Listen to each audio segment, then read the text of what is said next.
One more time, welcome to the Backyard Professor Responds videos.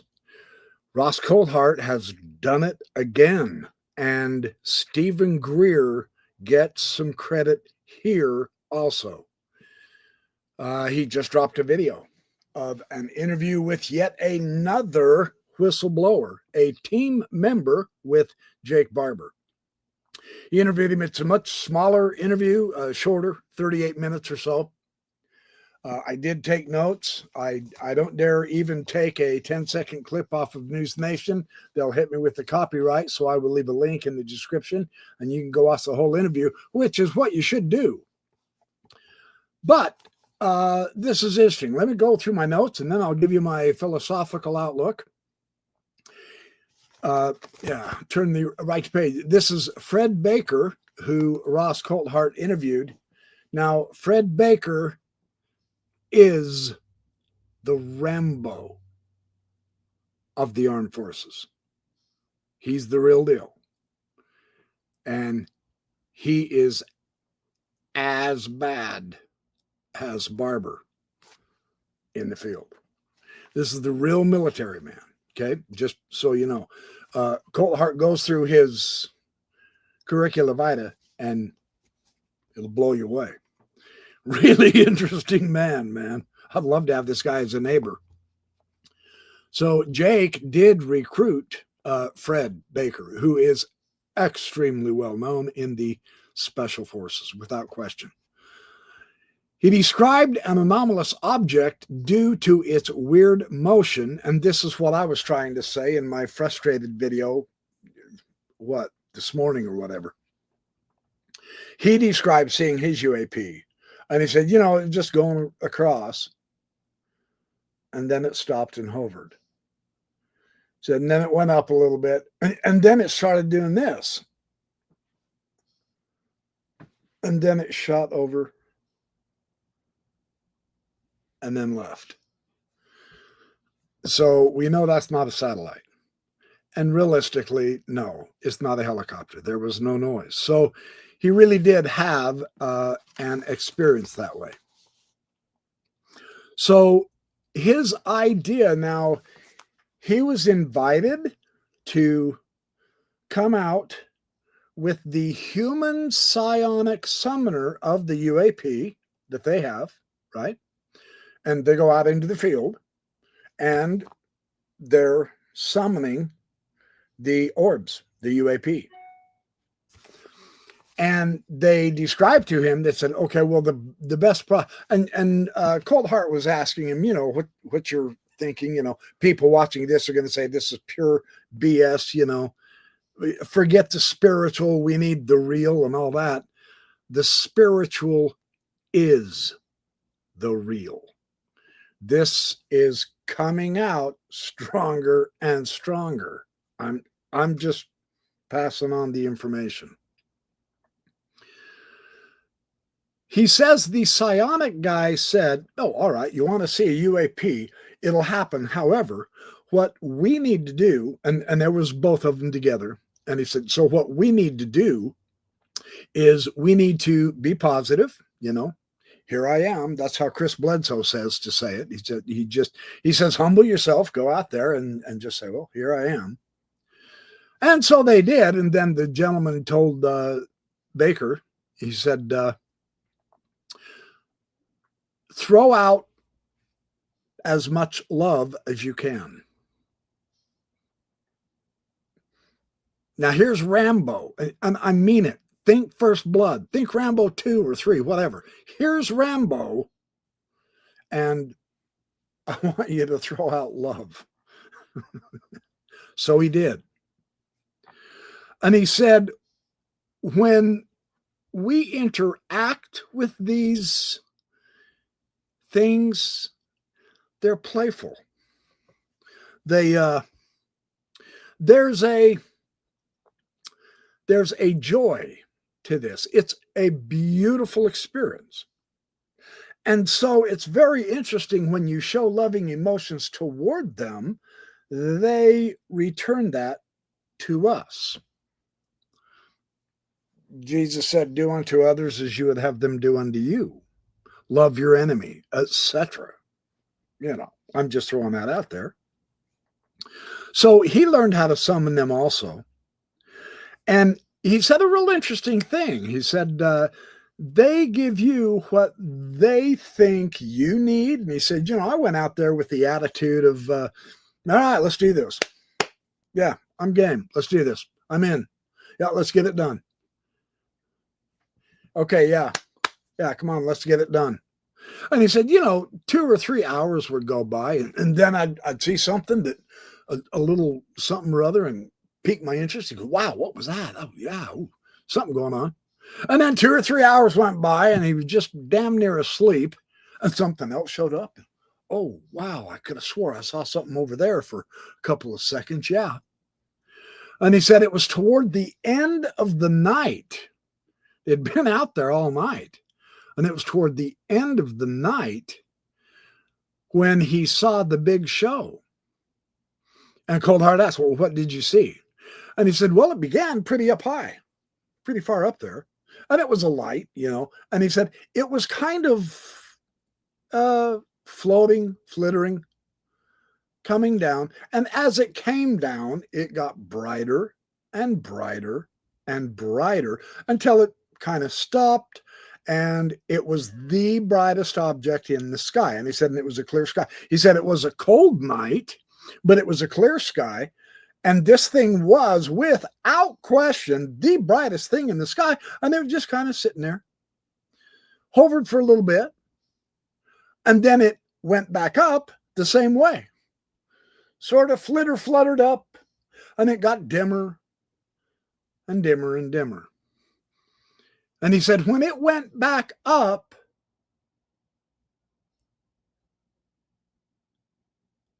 I saw the Mothership, a gigantic triangle, had 3 lights on each corner.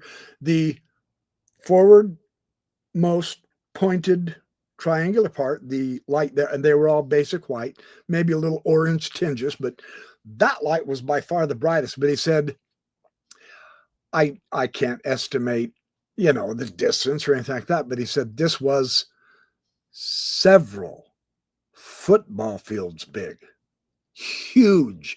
And a lot of those orbs and flutterers were hovering around it, way up there in the sky.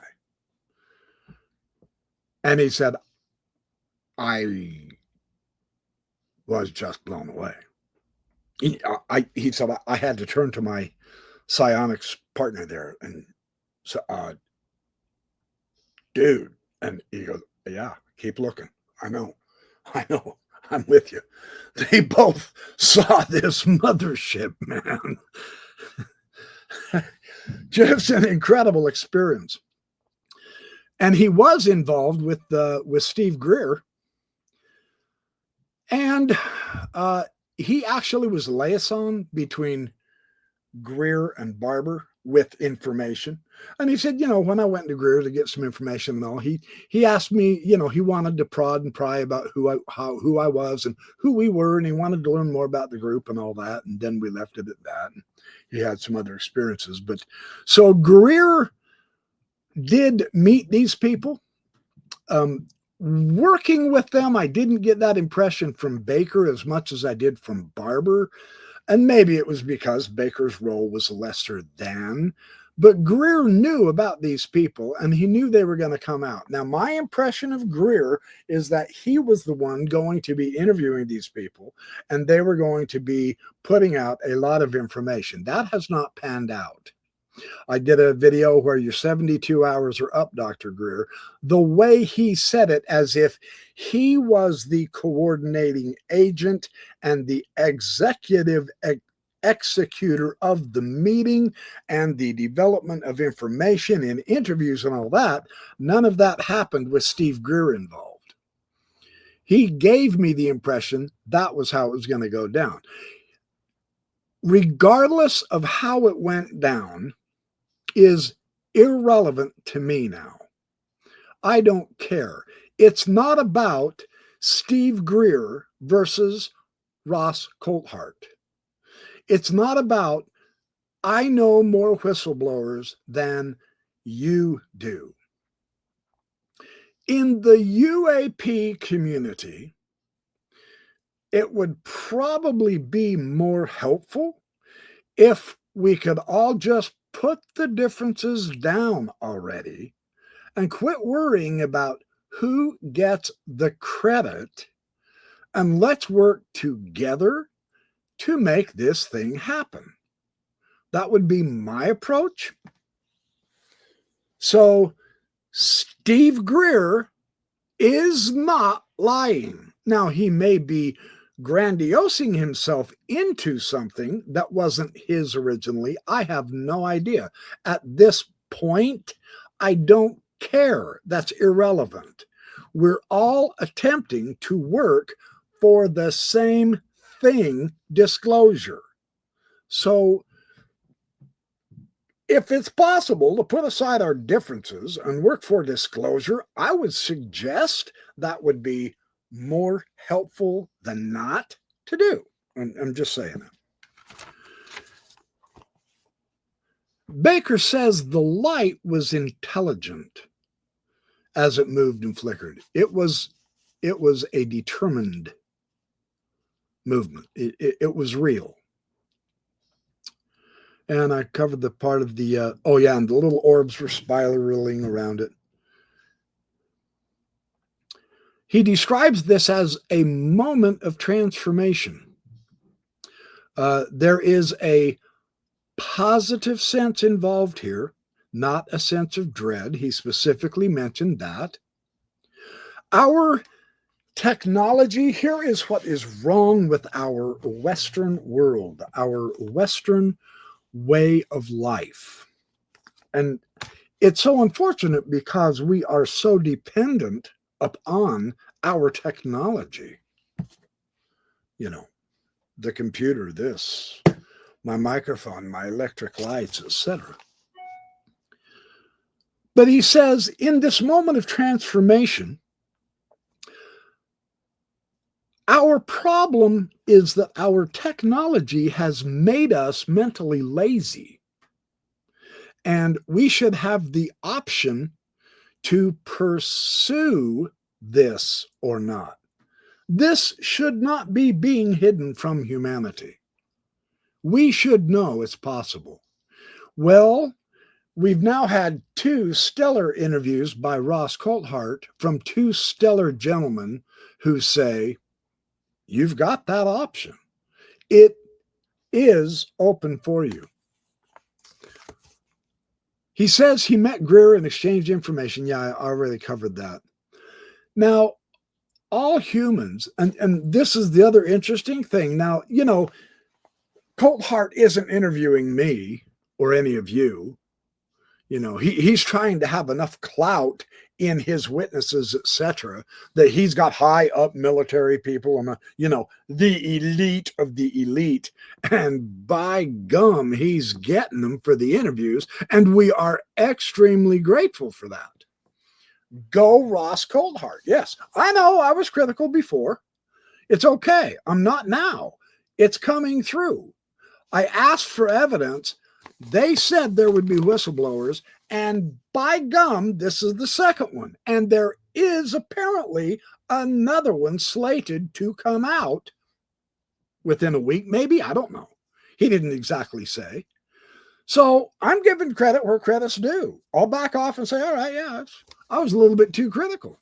Okay, so this is what I'm asking for, and here it comes. So give the credit to Greer and Coulthart and Barber and Baker. This is not an easy thing for them to do. They too have families they love and cherish and need to protect, right? So all humans can have what he calls this. What is this that's going on? What is Chris Bledsoe's gig, man? What is Barber and Baker doing? They are the most macho of the macho, and they are in contact with an alien, non-human intelligence, and they're calling it a spiritually transforming experience. What in the hell is going on? Are you kidding me, man? Rambo is calling this a spiritual experience because that is what it is to the experiencers. Most remarkable. So the way is love, and Coulthart presses him on this issue. Come on. You are, well, you're Rambo. You're killing me. You've got 4 gold leaves. You're the elite soldier. What in the hell are you doing? You are talking about spirituality.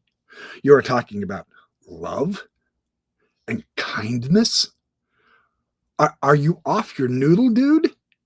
Seriously. And he looked him right back in the eye and said, no, the way is love. For real. Killing and hate is not the right path. They are dividing us, man. They are making us artificially hate others in the world in order for whoever it is that's doing this heinous act of sin can acquire more power at the expense of innocent lives. And it's got to stop, because that's the wrong way. Killing is wrong. Hate is not the emotion we want. Don't fill yourself with dark hate. That's Jake Baker's message, and I'm reiterating it on purpose because I 100% support this man. We have to get back to our humanity. That is the goal. Love is the way. Center in the love, and it will present the power of transformation for the entire species. There is where the happy ending is, and we all deserve a happy ending, especially our children. And he brought that up too. He said, I may be a hardened warrior, maybe. I would never fight the guy. No, I'm not. I'd rather be his friend, no question. He'd whoop my butt quickly. But our children deserve a happy ending.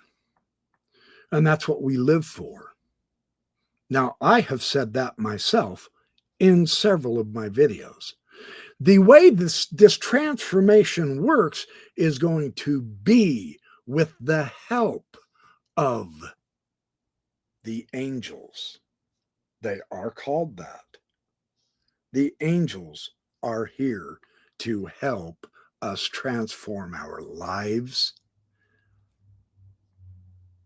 There's the message. I am stunned. I'm really rather encouraged. It's just interesting to see their facial expressions when Barber and now this Baker gentleman are discussing these things in such a way that they bring out subjects that in our Western world we have almost outlawed. You're not allowed to talk about loving one another. You've got to go clean up your southern borders. You've got enemies, man. We got to go kill, deport, and get rid of. That's the language we in the West are used to.